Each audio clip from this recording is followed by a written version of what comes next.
Today at Aviation Connect out here at Yelahanka Air Force Base for the Aero India show, we are joined by Ashish Saraf, who is VP and Country Director for Thales India. So, Mr. Sharaf, this is Aero India 2023, one of the biggest air shows out here in the subcontinent. What is Thales's theme for this Aero India? Okay, Thales's theme, it's twofold. One is to display the futuristic military technology that we have, and as you know, Thales is a technology company. Our products pretty much go in every platform that serves the nation in terms of avionics, optics, electro-optics, artificial intelligence, and so on. So we are displaying all this futuristic military technology here. And second is we are also highlighting and showcasing the Make in India capabilities because, as you know, Atmanirbhar Bharat is the narrative, and Thales has been present in India. This year we are completing our 70 years in India, and we are planning, obviously, for the next 70 years, expanding our footprint. So we're showcasing those capabilities as well. Right. So you talked about, you now would be sort of getting gear in the gear mode for the next 70 years of Thales. Briefly, if you give us a outline, what sort of strategy, what are in terms of the strategy and the direction that Thales India is looking forward, because the Indian civil aerospace and the defense aerospace is going to be a big market. Yeah. How Thales is positioning itself? Okay, so let's start with defense. Defense, we know that the word of the day and the narrative that the Prime Minister has given all of us is Atmanirbhar Bharat. Thales is committed to it. Not only, we've been actually working on this for quite a number of years, but now we put this in an accelerated mode. We have signed up partnerships with by Bharat Dynamics. We are in discussion with L&T, Bharat Forge, and others with our two JVs here. So our footprint is already there and expanding. So that's number one. Second is we've clearly identified a few programs that we're bringing in as Make in India.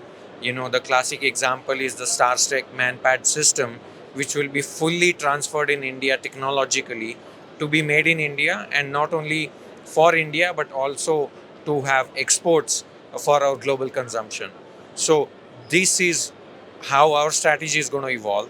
On the aviation side, we are already working to establish an MRO in India.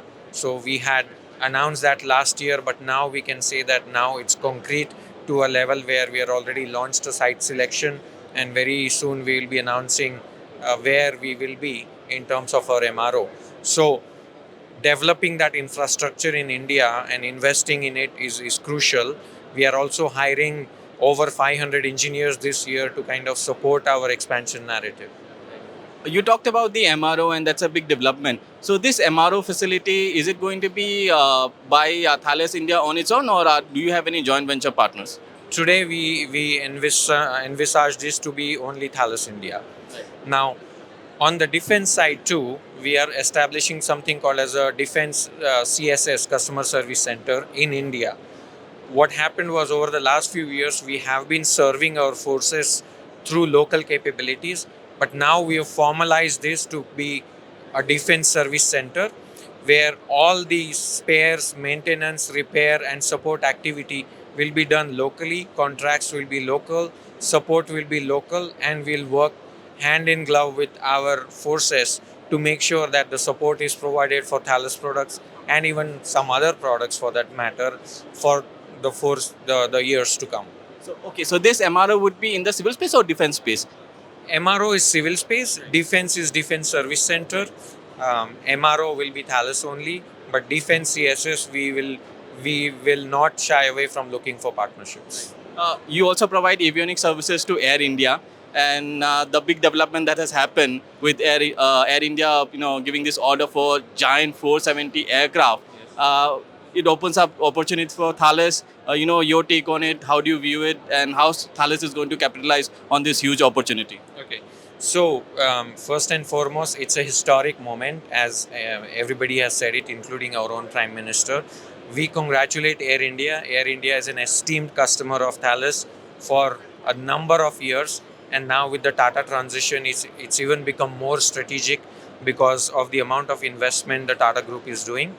Thales is doing equal amount of investment. One of the decisions to have our own MRO here is driven by the fact that we want to be next to our customers, Air India, Indigo, Vistara, and so on. And second is it obviously opens up tremendous amount of opportunities for us to serve them for the future, where we want to be next to them, and this is how our partnership is going to evolve. Right. On the MRO, would you be able to give us an idea how much of an investment and capacity enhancement would be there on the MRO side? We'll come up with a complete avionics, avionics IFE MRO in India. The investment will be quite substantial. I don't want to throw numbers here. It'll be quite substantial, million euros. And once we are ready, we'll give you more details. Thank you, Mr. Saraf. We really appreciate you taking your time out and speaking with us out here at ET Infra. Thank you very much and all the best. Thank you.